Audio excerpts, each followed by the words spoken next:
Prince of Darkness. Alice Cooper is a homeless man. The Prophecy, starring Christopher Walken. We'll tell you our favorite devil flicks in 15 minutes. And the devil, he's not just Christian. Oh, no, no. Other religions have their own evil leaders. We'll meet some tonight, just as bad as Satan. We don't play favorites, my friend. But let us keep Christian for now. You cannot talk about evil and Satan without talking about the Antichrist. So, just so you're clear, according to the Christian prophecy, the Antichrist is Satan's point man at the end of time. Story goes, he'll form a one-world government through the promises of peace, and then Jesus will defeat him in the Battle of Armageddon. It will not star Ben Affleck, by the way. It's no surprise that the apocalyptic tunes, though, have labeled some world leaders the Antichrist. My friend, here's a list of the top 5.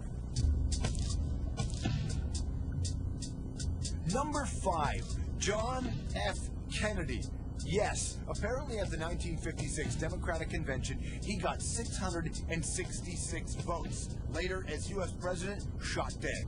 That's significant because the Bible describes the Antichrist as having a serious wound, a head wound, that healed. Kennedy, well, not the Antichrist because it never healed. Number 4, evangelist Pat Robertson. He had a beef with other premillennial dispensationalists. That's a mouthful, by the way. Robertson thought we could avoid the apocalypse if we united to fight the one world government. And for that, he was labeled the Antichrist. Number 3, Mikhail Gorbachev, the former Soviet leader who helped end the Cold War. He had a few Antichrist-esque things going on for him. First, you had the Hezbollah clear sign, also a peacemaker, one world government, hello! I know, the numerical equivalent of Mikhail S. Gorbachev in Russian is 1332. That's 666 times 2. Number 2, the Gipper, Ronald Wilson Reagan. Yes, Ron Reagan. Each of his names has 6 letters, 666, folks. He also survived an assassination attempt. Clearly, he was Satan's man on earth.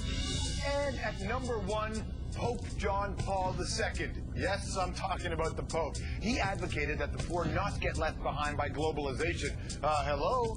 One world government? Huh? What? And don't forget, this guy was shot 4 times and recovered. You know what that means? It means you're 50 Cent. No, it means you're the Antichrist. There you go. So that is not our list. That is a list that exists. People out there talking about some of the people who could have been the Antichrist. Politics is where the Antichrist will take over the world, which is the best reason for Senate reform I can think of. Hello? Of course, maybe the Antichrist won't be hiding behind a campaign manager. Maybe he'll be upfront about it. Maybe he'll be in a band. Well, if he would be in a band, my friend, chances are he'd be in Slayer. This whole thing started because a lot of people declared today the National Day of Slayer. We'll talk to the singer Tom Araya in just a moment. But if you don't know, oh, you're going to love them or hate them.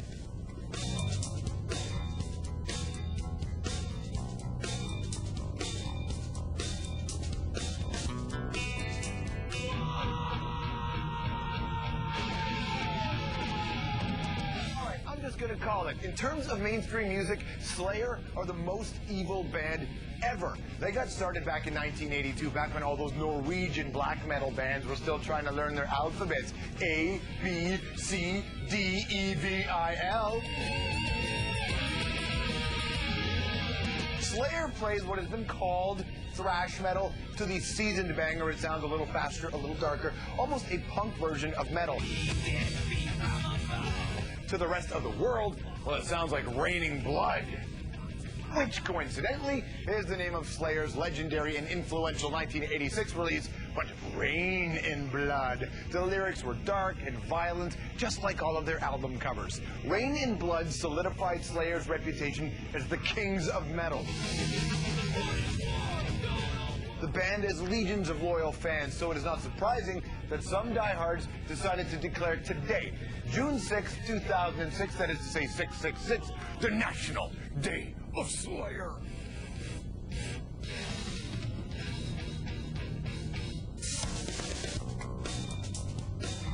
And there is their work, and here is the man joining us on the phone right now. He is the voice that you hear in there from Slayer, Tom Araya. Hey, happy National Day of Slayer.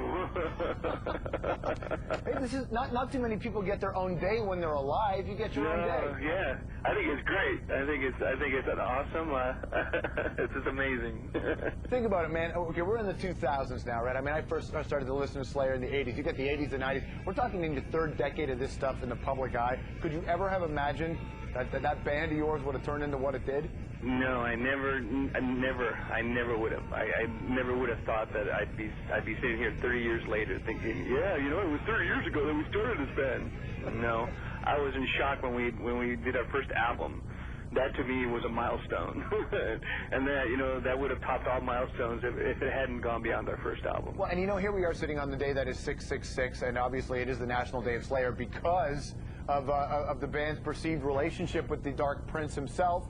Could you ever have imagined you'd have a co-pilot quite like Satan? No. But that's what happened, man. When you put it in such a funny way.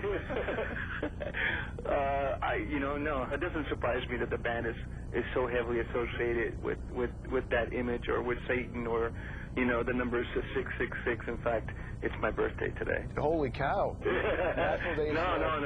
There's no holy cows around here.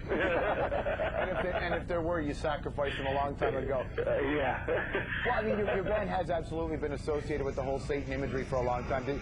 I mean, obviously you guys were in control of that when you first started it. Did you think it would go this far? No, I don't think any of us ever thought that any of this would ever get this far, especially because it's an image that we've never let go of. It's what the band was basically about.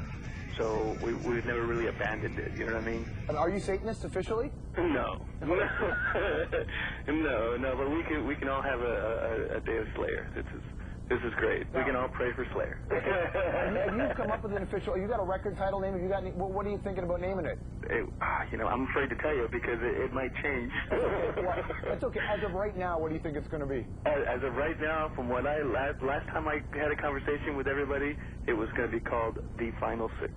The Final Six? Yeah. Is this the last Slayer record? There's a whole story behind what that means, and we're going to try to put all that together and make everybody aware of what that means. Excellent. Now, I know you're coming to play some shows in Canada in a bit, but how are you going to celebrate tonight on your birthday, but also on the National Day of Slayer? Well, we'll be listening to Slayer all day. Good for you. Well, have a good night. Take care, Tom. All righty. It's Tom Araya from Slayer. I loved Slayer growing up. I'm not, obviously, take a look at me. Look at this circles under my eyes. I'm not a kid. I'm 33 years old. That band's been around for that long. 82 when that first record came out. And the idea that, you know, that they motivated me, I loved it. But you know who didn't love it? My mother. My very religious mother. I'd put the posters up, I'd go to school, I'd come home, she'd rip the posters down. And I know my mother right now is watching and just, baby, come on. Baby, we're just playing. It's the devil, but we play. My mother called me this morning with a full-on message, reading me the Book of Revelation, saying, "Don't be too funny about this show tonight." But the battle between authority and I guess music, art, you know, the devil's music, not new. We got Slayer to deal with, my friends, but the medieval church had its own rules about music. And it goes back to one little chord. Do you know that there was actually a chord, a musical chord, that the church believed could destroy your soul? And now, our lovely tritone.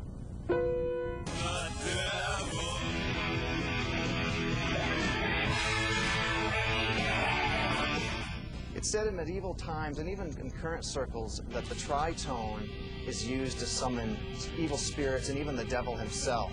It's a series of 3 notes which scared early Christians because of its reputed powers to not only invoke the devil, but also for the supposed lustful inclination. Music was then considered not separate from the faith. It was an expression, as praying was, of your faith, and it had to be regulated. It had to be rule-oriented. At first it was discouraged, but then it was completely outlawed. The prevailing wisdom of the day said that this chord should be best not applied.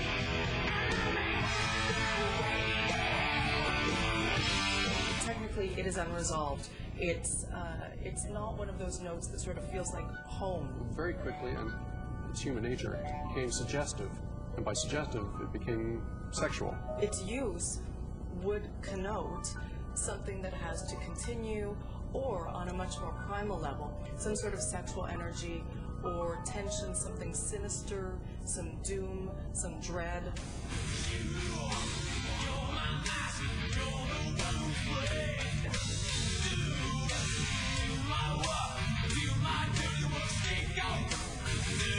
bands like Metallica, who in the 80s, songs like For Whom the Bell Tolls, and in the 90s with Enter Sandman, both of those songs are very famous heavy metal songs, and they're both based on tritones.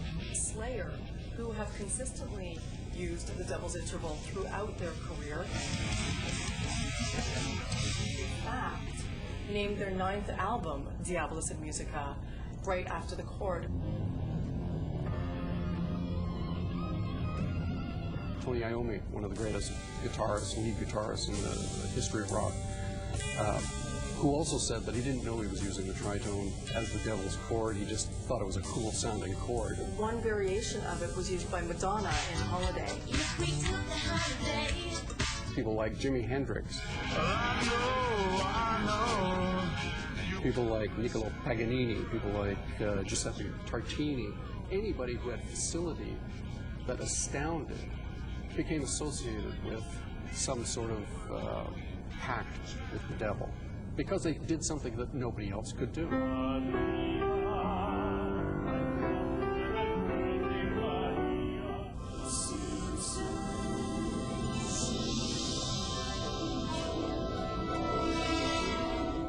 By using it, is that essentially evil and sin? Or to indulge in the use and experience of it, is that sin? I leave as an open question, because ultimately that's what the tritone is.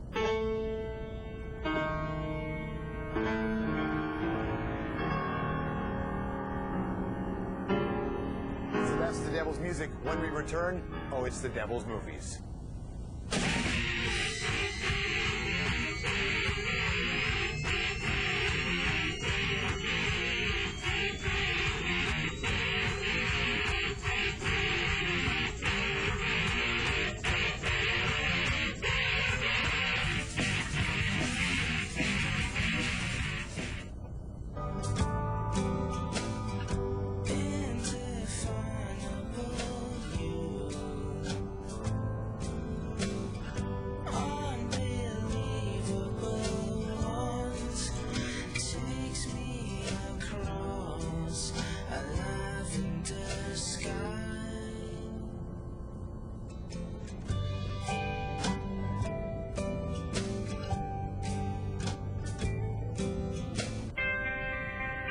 We see brilliant young minds across Canada, designing software that helps students find the books they need,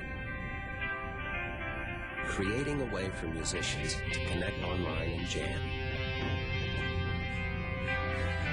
chasing ideas,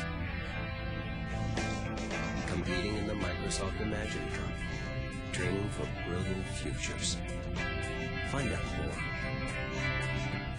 In the pursuit of beautiful, healthy-looking hair, we've gone to great lengths, when all along, a secret is to help moisturize your scalp.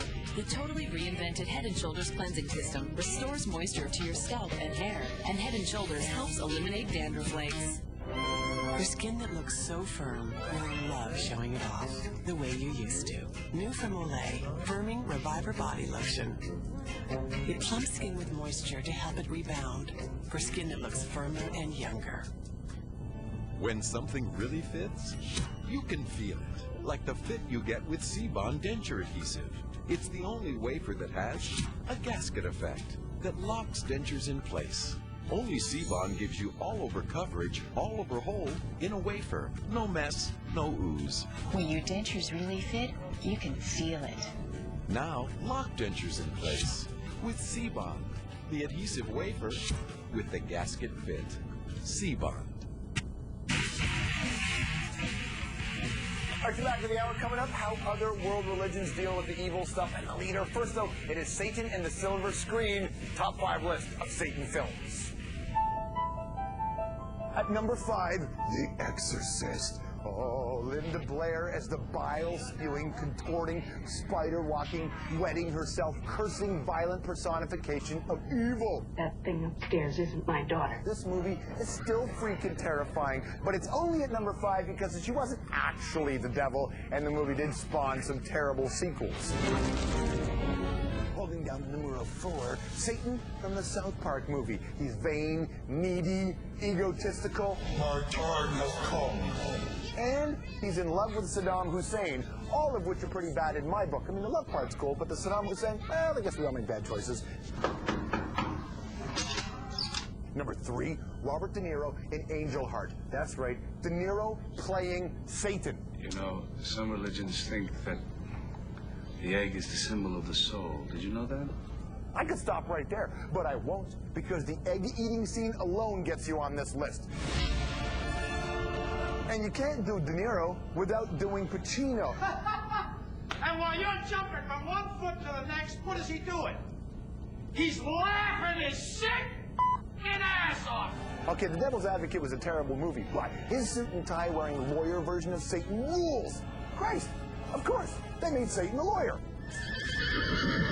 And the #1 Satan movie of all time, Legend, starring Tim Curry as the Prince of Darkness. Are you so anxious to see blood flow? As you ought to drink it. This is about a man trying to stop Satan from destroying daylight. One word, heavy. Honorable mention, Billy Crystal as Satan in that Woody Allen movie, Deconstructing Harry. Rent it for that scene alone. Nothing like a movie with that character in it, for sure. Now, most movies we see are actually from the viewpoint of Christianity when it deals with the devil, but other religions have a different take on evil and different takes on 666, hell, and all that stuff. They deal with Satan in other ways. How differently? Well, we went to a Buddhist minister, a rabbi, an imam, and a Wiccan to find out. My name is Nicole Cooper. I'm one of the high priestesses here at the Wiccan Church of Canada. My name is Ali Hindi. I'm the Imam of Salah ad-Din Islamic Center. I'm Baruch Friedman Cole, Rabbi of Beth Tzedek Congregation. My name is Grant Ikuta, and I'm the resident senior minister here at the Toronto Buddhist Church.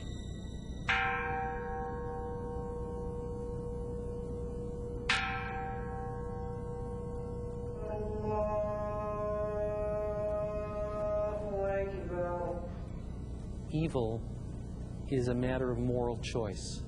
Evil is any action or thought that go against the wish of God. Within each of us, there is a propensity for evil and a propensity for good. Good and evil are two words that are probably the two most loaded words in the English language. The connotations, both socially, culturally, and religiously, are immense. In Islam, evil is every human being has evil in himself and goodness in himself, and God put both of them into a human being. There are evils that are social evils, moral evils, that we choose and we inflict upon each other. And of course, there's evil that we inflict upon ourselves because of our own poor judgment. Evil would be, I would say, have to be classified as ignorance. The greatest challenge of a human being, actually this is our test in life, is to battle evil from ourselves and from the devil. Is it evil? Who can tell? Wiccans don't believe that there is a active evil force abroad in the world, like Satan, for instance. The devil, or Satan, is merely the angel who demands absolute justice. There is no such thing as a devil or Satan per se. There is what we call hell. Of course, you have the side of the devil or Satan, that he's committed or actually open enemy of the human being, committed to mislead us and excite the evil part in our own selves, to lead us at the end to hellfire. Evil is not so much apart from us, but it's part of who we are in the most general terms, just as goodness is part of who we are. It is often commonly said to people who are becoming interested in Wicca, well, the good news is there's no sin, and the bad news is there's no absolution. We don't really combat evil, but we listen to the teachings, and through listening to the teachings, through understanding the teachings, we realize more of an enlightened, higher consciousness. Are we winning the battle against evil? Unfortunately, we are not. We have more corruption, more people become astray and disobeying God, and we have seen the result of that. All these natural phenomena, tsunami and earthquake, this is an indication from God that He is not happy with us. It's out of our moral decisions that we either have a world of goodness or a world of evil. Well, there you have it, my friend. When we return, we're going to close up the program with a little conversation in the closer about evil and how to handle evil and what to do with evil. Oh, that's right. There are ways that you can handle evil in your own backyard. There are ways you may not have thought of it. All that's on the way. But first, another evil fact.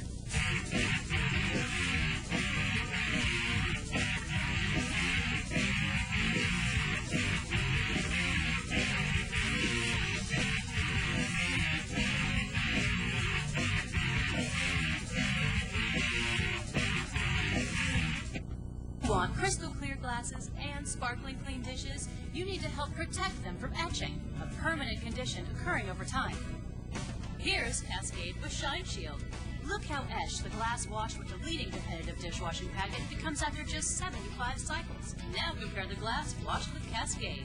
Only Cascade has Shine Shield. It helps neutralize the harsh effects of dishwashing and helps keep your glasses looking like new. Cascade with Shine Shield. Protect your glasses. Hello, I'm a Mac. And I'm a PC. Sensei, you okay? No, I'm not okay. I have that virus that's going around. Oh, yeah. In fact, you better stay back. This one's a doozy. That's okay, I'll be fine. No, do not be a hero. Last year there were 114,000 known viruses for PCs. PCs, not Macs. So, just grab this. I think I got a crash. Hey, if you feel like that'll help, good. I love black, but not lint. My cat, I love her, but she sheds. Can anything help keep lint and hair away from my clothes? Bounce dryer sheets can. Watch as lint and hair are attracted to the sock on the left, compared to the one dried with Bounce. Bounce not only made my clothes soft and fresh, it also helped repel lint and hair throughout the day. You gotta see it to believe it. Add some Bounce to your day.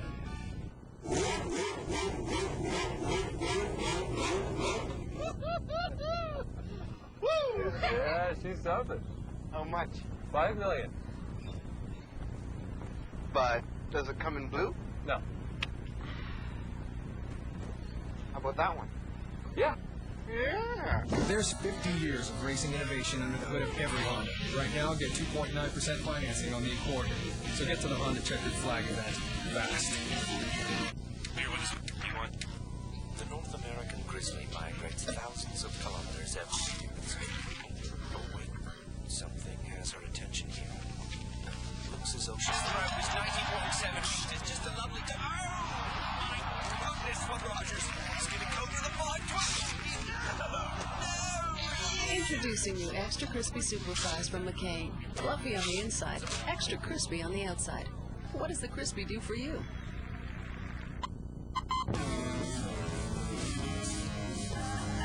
Well, there you go, huh? That's our show for June 6, 06, the show on evil. Although it seems that every news show, in some way or another, is about evil. People. People aren't always that nice to each other. Evil is a real thing, but I guess if you're going to have evil, I guess that means goodness is a real thing, too. And life, what is life? Well, it's the struggle between the two. Now, on the big questions as to what is good and what is evil, I don't know. I don't have any advice. That's God and devil stuff. Talk to your pastor or whatever. I'm just some dude on TV flapping my gums. But I do recommend that when it comes to battling evil, you got to think globally, but you got to act locally. But don't put people on speakerphone if you don't have to. It's evil. If you own a variety store, do not charge people 2 cents for a pack of matches. It's just a piss off. And for the love of God, don't chew gum in somebody's ear. That's the worst. Look, we're evil and we are good. It's confusing, I know that, but we do have free choice. And that means we can keep the devil at bay by closing our mouths when we chew. It's not much, but it's something. And if you want to bring a little goodness in your life every now and then, go Habs, go. See you on the pitch. That's time.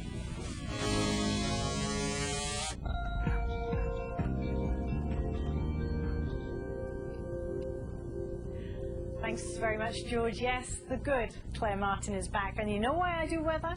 Because I used to point to the sky when you could see the sun's rays around a cloud. And I used to say to my mum, what's that? My mum said, that's heaven, Claire. Hence the meteorologist. Take a look at this. We're on radar right now. We still have a wide banner of rain making its way through parts of Nova Scotia into New Brunswick and even parts of Newfoundland. This is what's left of Alberto, and it has dumped a fair amount of rain and strong winds in the Maritimes.